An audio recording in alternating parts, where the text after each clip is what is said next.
बरसात के मौसम का आगाज हो गया है। मथुरा में बीती रात हुई बरसात ने नगर निगम मथुरा वृंदावन प्रशासन की तैयारी की पोल खोलकर रख दी। शहर के प्रमुख मार्गों पर जल भराव की स्थिति देखी गई।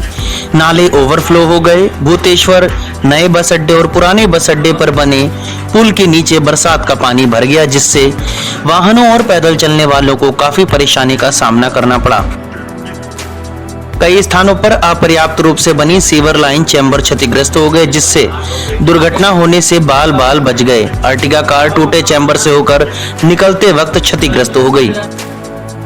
इस मामले में मथुरा वृंदावन नगर निगम के नगर आयुक्त शशांक चौधरी ने बताया, देखिए, जो आने वाले मानसून के सीज़न को देखते हुए पिछले 2 महीने से हम लोग जो हमारे 72 नाले हैं उसकी सफाई में लगातार लगे हुए हैं। उसमें एक बार सब नालों की सफाई होगी। उसके अलावा भी जल भराव की दृष्टिगत जो मुख्य जगहें हैं, जैसे BSA रोड, भूतेश्वर और नया बस स्टैंड का जो अंडरपास है, उसको 11 जगहें हमने ऐसी चिन्हित करी हैं जिस पे हमने सीनियर अधिकारी और SFIs की ड्यूटी लगाई है।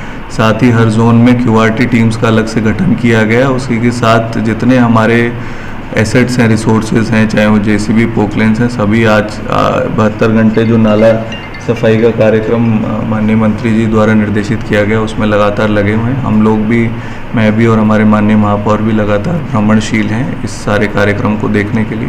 उसी के साथ जो हमारी QRT टीम्स लगी हैं, प्लस जो हमारे जितने हमने वाहन लगाए हैं उसके अतिरिक्त हमने किराए पर भी वाहन लगाए हैं, JCBs लगाई हैं लगातार सफाई करने के लिए। और जो मुख्य जगहें जैसे भैंस बोरा, अम्बा खार, इन सब जगहों पे लगातार निरीक्षण हम लोग कर रहे हैं। साथ ही चूँकि ये शहर एक बहुत पौराणिक शहर है और जल भराव की समस्या यहाँ पे काफ़ी समय से लगातार है। हम लोग कटिबद्ध हैं। जहाँ पर भी जल भराव की समस्या आती है, पिछले सालों में आती रही, उसको देखते हुए हम लोग वहाँ पे एक्स्ट्रा एफर्ट्स हम लोग कर रहे हैं। भविष्य में एक बड़ी कार्य योजना जिसके अंतर्गत अंडरग्राउंड नाला बनाए जाने की कार्रवाई भी हमारे द्वारा प्रगतिशील है। शासन से जैसे ही उसका अनुमोदन मिल जाएगा और उसके लिए धनावंटन हो जाएगा, वो भी हम लोग कराएंगे।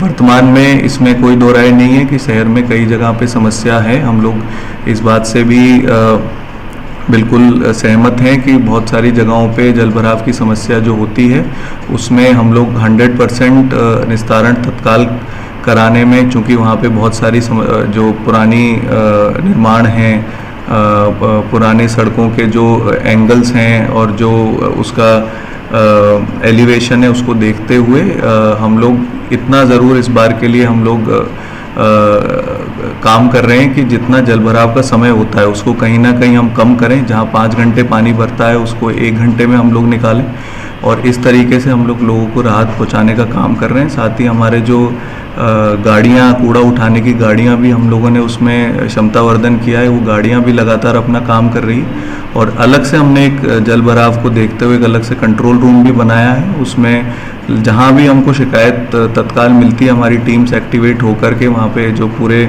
हमारी QRT टीम्स हैं, जिसमें कर्मचारी हमारे विद पूरे ड्रेस के साथ, ग्लव्स, बूट्स, जो उनके उपकरण हैं सफाई के, उनके साथ तैनात रहते हैं। जहाँ भी ऐसी कोई दिक्कत आती है आम जनमानस को समस्या की, उसमें हम लगातार जो है रिस्पांस के लिए हम लोग तैयार हैं। और इस बार हम काफ़ी अच्छे से, मैं उम्मीद करता हूँ, मैनेज कर पाएंगे।